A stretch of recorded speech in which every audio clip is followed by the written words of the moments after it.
मैं लगातार लोकसभा का सदस्य होने के कारण पार्लियामेंट से हर एक व्यक्ति की आवाज उठाता, किसान की, नौजवान की, महिलाओं की, बेरोजगारों की, बच्चों की, आशा बहनों की, आंगनबाड़ी बहनों की, भोजन माताओं की, ग्राम चौकीदारों की, होमगार्ड की, पुलिस के जवानों की, अर्धसैनिक बलों की, जिसकी भी समस्या मेरी जानकारी में आती है, चाहे बीएड के बच्चे हों, बीटीसी के बच्चे हों, चाहे पुलिस की भर्तियों में हुए घोटाले से पीड़ित बच्चे हों, जिसकी समस्या मेरी जानकारी में आ जाती है, मैं उनकी आवाज उठाने का काम करता हूं।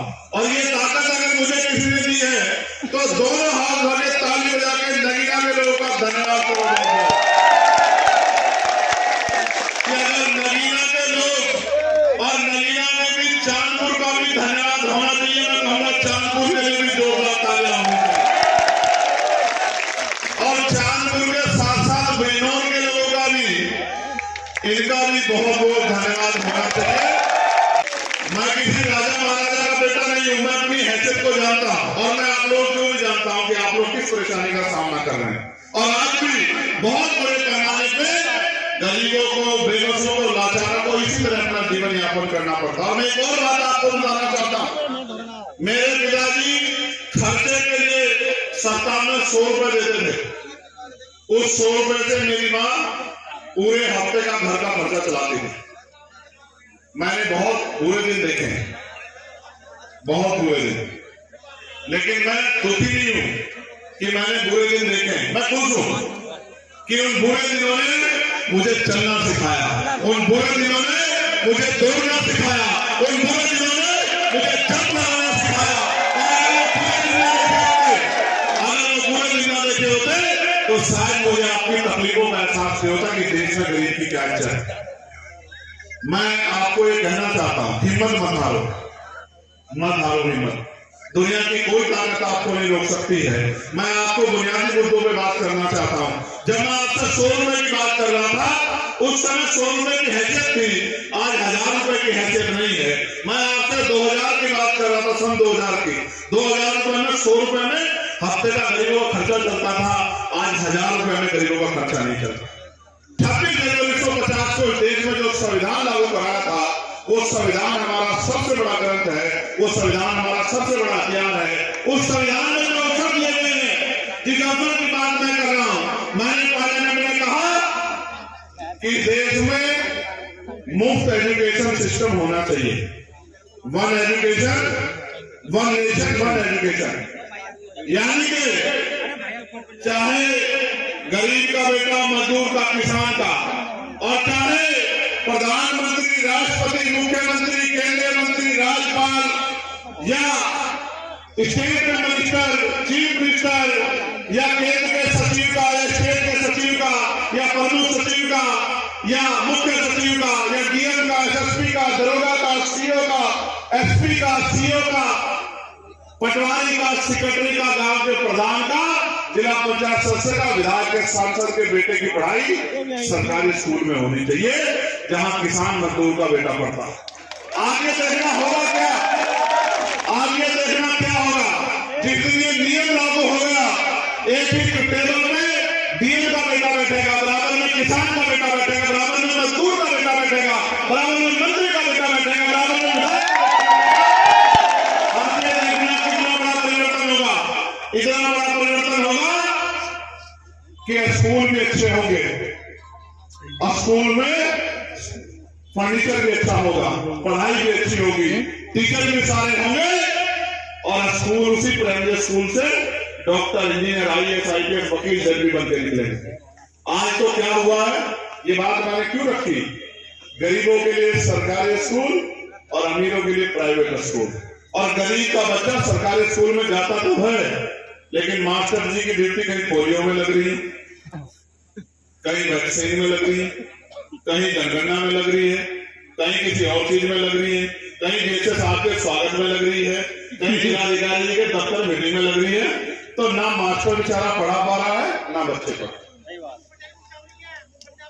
आप ये महसूस करके देखो जिस दिन ये पॉलिसी लागू हुई देश में, आगे देखना, आज तो 2000, 3000, 4000, 5000 रुपए की फीस जमा होती है, प्राइवेट स्कूलों में वो फीस जमा नहीं होगी, वो सारा पैसा आपका बचेगा और आपके बच्चे को अच्छी से अच्छी गुणवत्ता वाली पढ़ाई मिलेगी कि वो पढ़ लिख के मुख्य धारा में खड़ा हो पाएगा। सरकारी नौकरी नहीं मिलेगी तो प्राइवेट में नौकरी मिलेगी, और प्राइवेट में नहीं करेगा तो अपना रोजगार कर पाएगा। यहाँ पर या विदेश में जाकर काम करे, आपके हाथ को फैलने नहीं देगा, आपको इज्जत की जिंदगी दिलाने का काम करेगा। अब मैं सोचता हूँ कि बदलाव क्यों नहीं हो रहा, मैं तो सोच रहा हूँ सरकार क्यों नहीं सोच रही, तो मेरा ध्यान ये पड़ता है कि सरकार इसलिए नहीं सोच रही क्योंकि सरकार के नेताओं के तो स्कूल है प्राइवेट। अगर सरकार में जो मंत्री बैठे हैं उनके स्कूल ना होते प्राइवेट तो वो इसको कर देते, लेकिन जब उनके स्कूलों में बात आती है अपना नुकसान थोड़ा ही करेंगे वो लोग, इसलिए काम नहीं हो। लेकिन अगर ये काम हो गया तो आप समझते हैं एजुकेशन क्या है, आपके पास दो हथियार हैं, एक एजुकेशन, दूसरा वोट। और एजुकेशन ऐसा हथियार है कि जिसका बाप कोल्हू में काम करता हो, भट्टे पे काम करता हो, खेतों में काम करता हो, सड़कों पे काम करता हो, होटल में काम करता हो, किसी ढाबे में काम करता हो, उसका बेटा भी पढ़ लिख के डॉक्टर, इंजीनियर, वकील, जज, IAS, IPS तमाम पदों पे जा सकता है। और सोचे जिसका बेटा जज बनेगा, क्या उसके बाप को किसी के खेत में काम करना पड़ेगा? उसके बाप को कोल्हू पे भट्टे में काम करना पड़ेगा? नहीं। ये छलांग है, ये छलांग है जो बाबा साहब अम्बेडकर ने अपने चाचा बच्चों कुर्बानी से हमें संविधान में दी है कि पढ़ लिख के आप भी छलांग लगा के आगे बढ़ सकते हो, मुख्य धारा में जुड़ सकते हो। ये बाबा साहब अम्बेडकर का प्रयास। मैंने पार्लियामेंट में कहा, मैं पुरानी बातों में नहीं जाऊंगा कि पहले क्या हुआ, पहले क्या हुआ, पहले क्या हुआ, जो हुआ तब हुआ, तब हम लोग नहीं थे, आज हम लोग हैं। अब ये इस तरह का जुल्म हम लोग किसी भी कीमत पर नहीं सहेंगे, हर जुल्म का मुकाबला हम लोग करेंगे। इसलिए कह रहा हूं, मैं आने के भविष्य में बात कर रहा हूं कि आने वाला कल कैसा होगा अगर आपने जिम्मेदारी से बात समझ ली। मैंने कहा कि हेल्थ सिस्टम अच्छा होना चाहिए, और आपको नहीं पता मैंने झेला है, मैं अपने पिता को नहीं बचा पाया क्योंकि मेरी जेब में पैसे नहीं थे, मैं उनका इलाज नहीं करा पाया। और मैं धन्यवाद दूंगा नगीना के लोगों को, आज मेरे पास दिन में 10 लोग आते हैं कि हमें इलाज के पैसे नहीं है, मैं एक पत्र लिखता हूँ और प्रधानमंत्री जी को लिखता हूँ और वहां से पैसा संकलन होता है और 1 महीने में उस परिवार के खाते में आता है या अस्पताल में जाता है, हजारों लोगों की परेशानियां दूर होने का काम होता है। ये शक्ति मुझे नगीना के लोगों ने दी। मैं जब पत्र पढ़ता हूँ, किसी को 3.5 लाख रुपए का अनुदान मिला, किसी को 1.5 लाख रुपए का अनुदान मिला, मैं उनको जानता नहीं हूँ, मैं उनको मिला नहीं हूँ, लेकिन जब वो आकर मुझसे कहते हैं कि MP साहब एक लेटर लिख दो, और हाथ जोड़ कहते लिख दोगे, मैं उनसे कहता हूँ हाथ क्यों जोड़ रहे हो, तुम ही लोगों ने तो बनाया, तुम मेरा क्यों हाथ जोड़े, तुम बड़े हो मैं छोटा हूँ, तुम बस मुझे बताओ क्या करना है। मैं आपको ये इसलिए बता रहा हूं कि मैं तो अपने पिता को नहीं बचा पाया, लेकिन मैंने ये उस दिन संकल्प ले लिया था कि आने वाले समय में इतनी मेहनत करेंगे कि कोई गरीब अपनी पत्नी को, अपनी माँ को, अपनी बेटी को, अपने बेटे को, अपने पिता को, अपने भाई को, अपनी बहन को इसको ऐसे ना खो दे कि उसकी जेब में इलाज के लिए पैसे नहीं।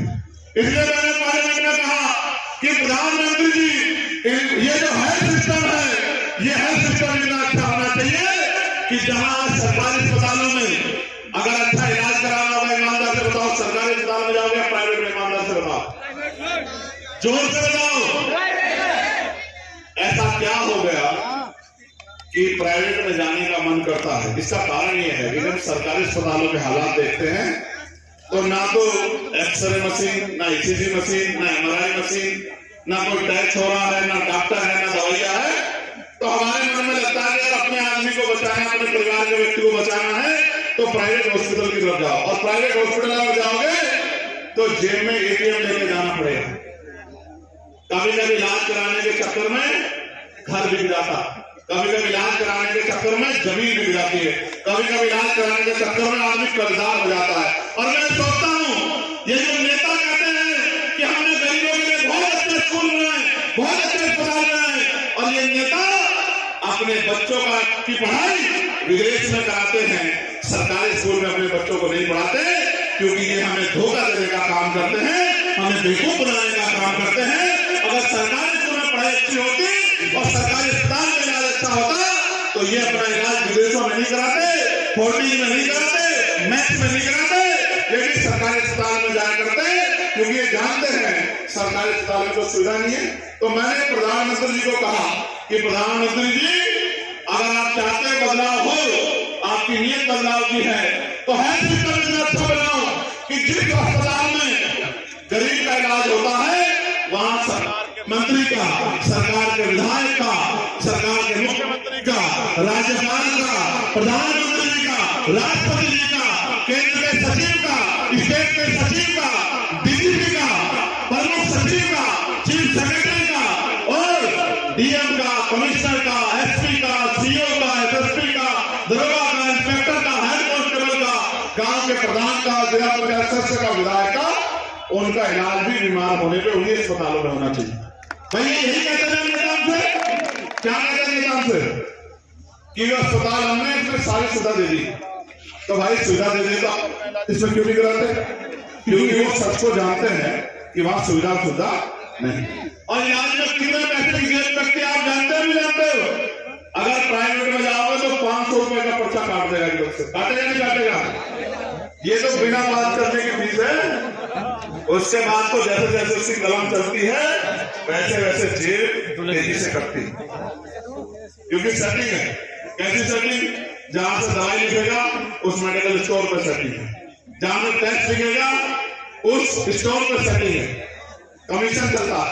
तो मैंने कहा कि बदलाव अगर करना है तो बदलाव तभी होगा जब हेल्थ सिस्टम अच्छा होगा। हेल्थ सिस्टम अच्छा तब होगा जब नेताओं का इलाज सरकारी अस्पताल में होगा, उनके परिवार का, जब डीएम का बच्चा अस्पताल में होगा, जब एसएसपी का बच्चा अस्पताल में होगा, और बराबर के बैंड पे हम गरीबों का बच्चा पड़ा होगा, तो आप देखना डॉक्टर भी मिलेगा, मशीनें भी सारी होंगी, टेस्ट भी सारे होंगे और इलाज भी सही समय पर होगा, दवाइयां भी सारी मिलेगी, बाहर के पर्चा भी लिखा जाएगा।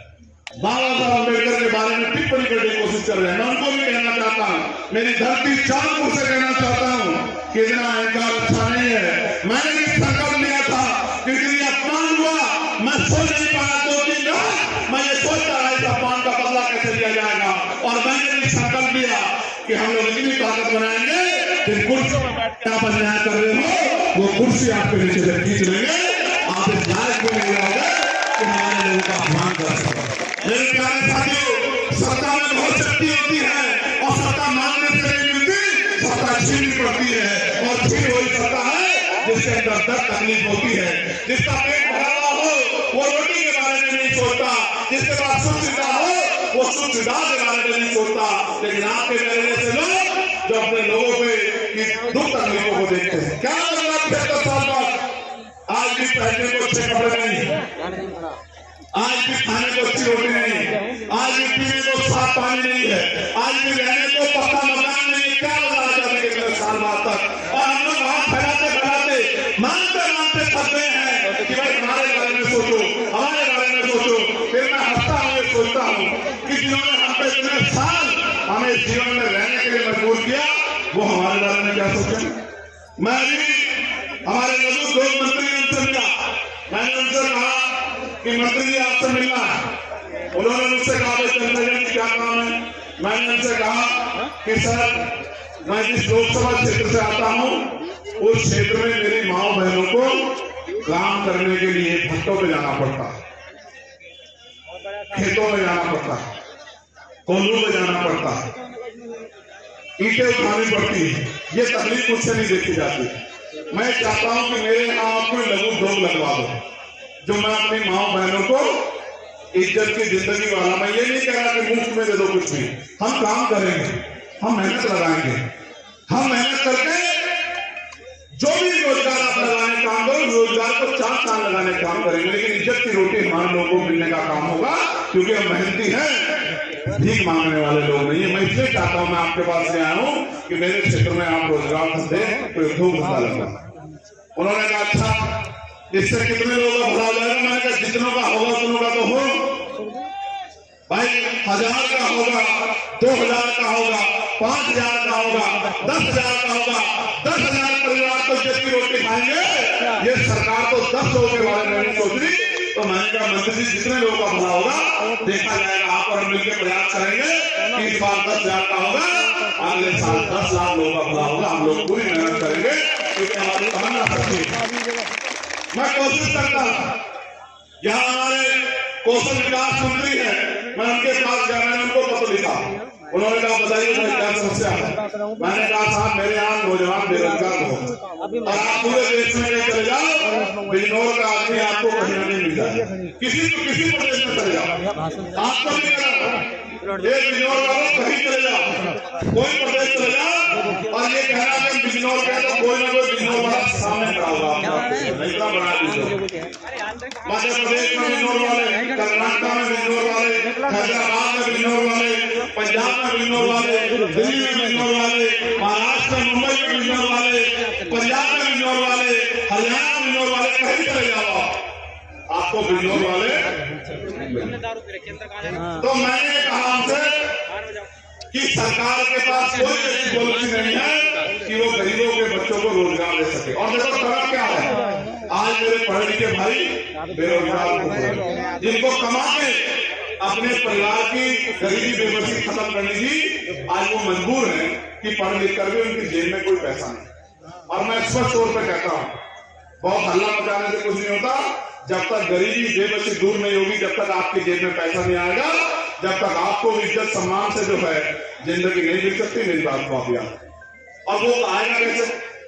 वो आएगा ऐसे जब आपको रोजगार मिलेगा, किसी को सरकारी रोजगार, किसी को प्राइवेट रोजगार, किसी को भोग लगाने का अधिकार, किसी को और कोई रोजगार, किसी को ठेकेदारी में अवसर, कोई राजनीति में आगे बढ़ेगा।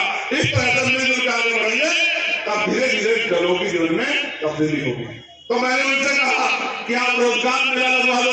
उन्होंने कहा रोजगार मेला तो लगेगा लेकिन नगीना में नहीं लगेगा, बिजनौर में लगेगा। मैंने कहा बिजनौर में लगा दो, ये नगीना वाले इतने तेज हैं, ये बिजनौर को रोजगार चाहिए, आप चिंता मत करो।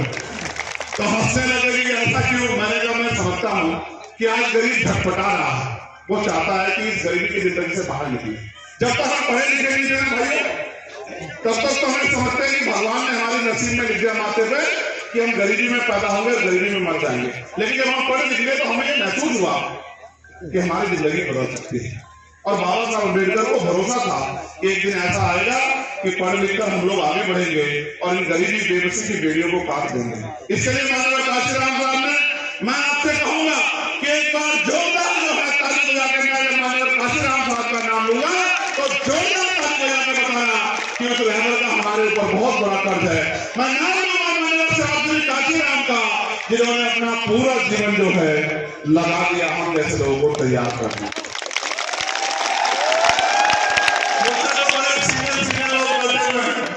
जिन्होंने अपना पूरा जीवन लगा दिया माननीय काशीराम साहब के मूवमेंट को आगे बढ़ाने के लिए। और उससे बदलाव क्या हुआ? पहले रानी का बेटा राजा बनता था, रानी का बेटा राज करता था, रानी का बेटा जन्म लेता था, वो कुर्सी पर बैठता था और मेरा गरीब समाज सामने बैठता था।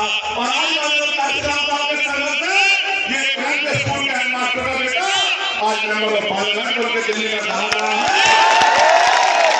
तो ये बदलाव हुआ माननीय काशीराम साहब के संघर्ष।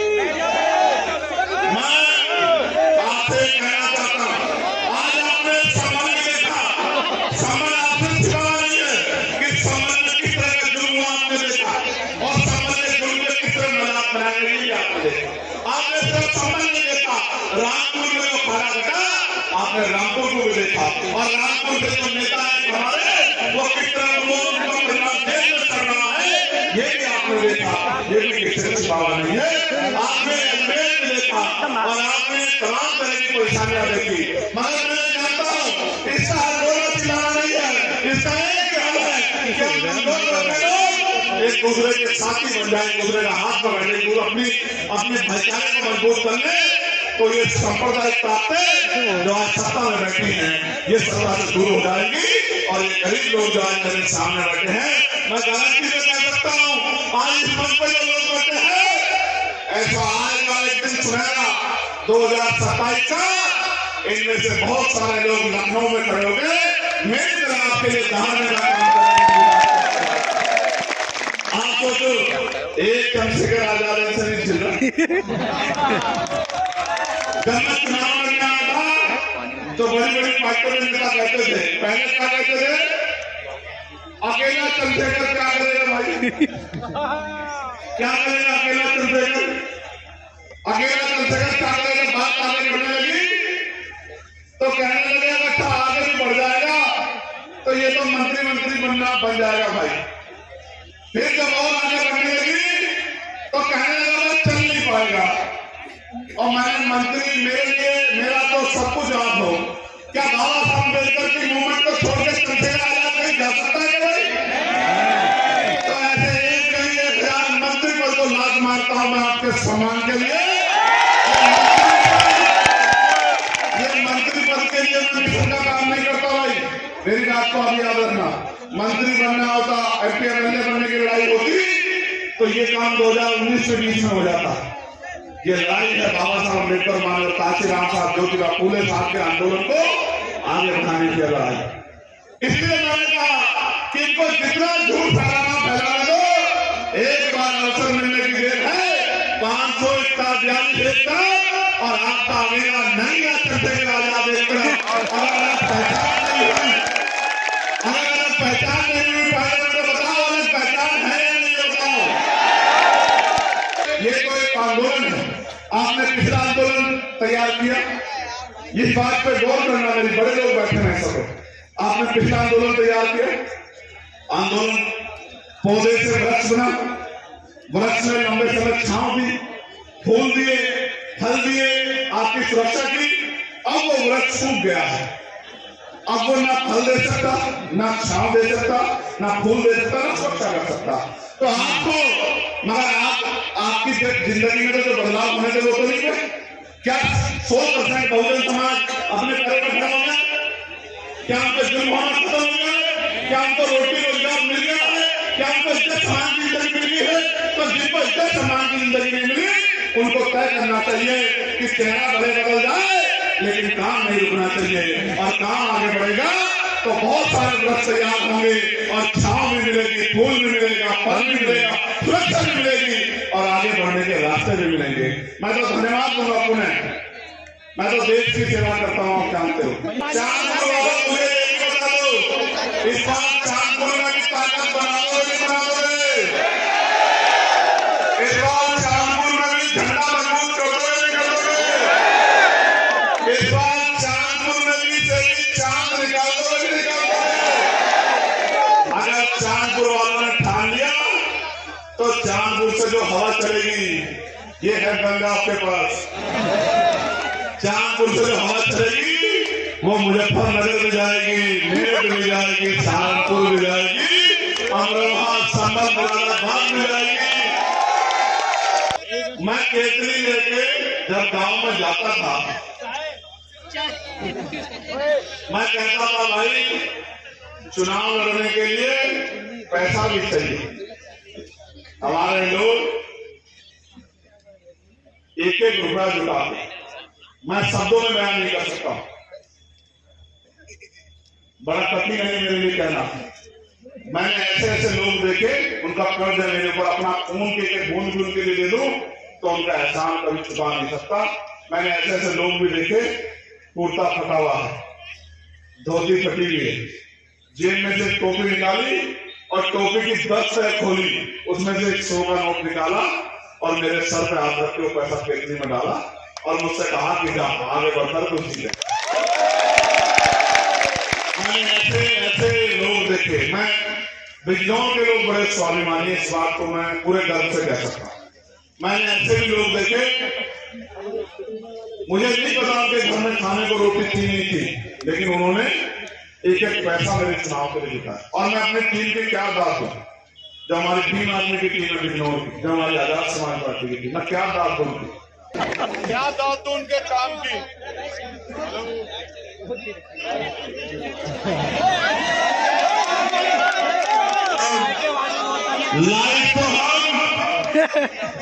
लाइट तो हम भेजने वाले नहीं, लाइट तो हम जलाने वाले हैं।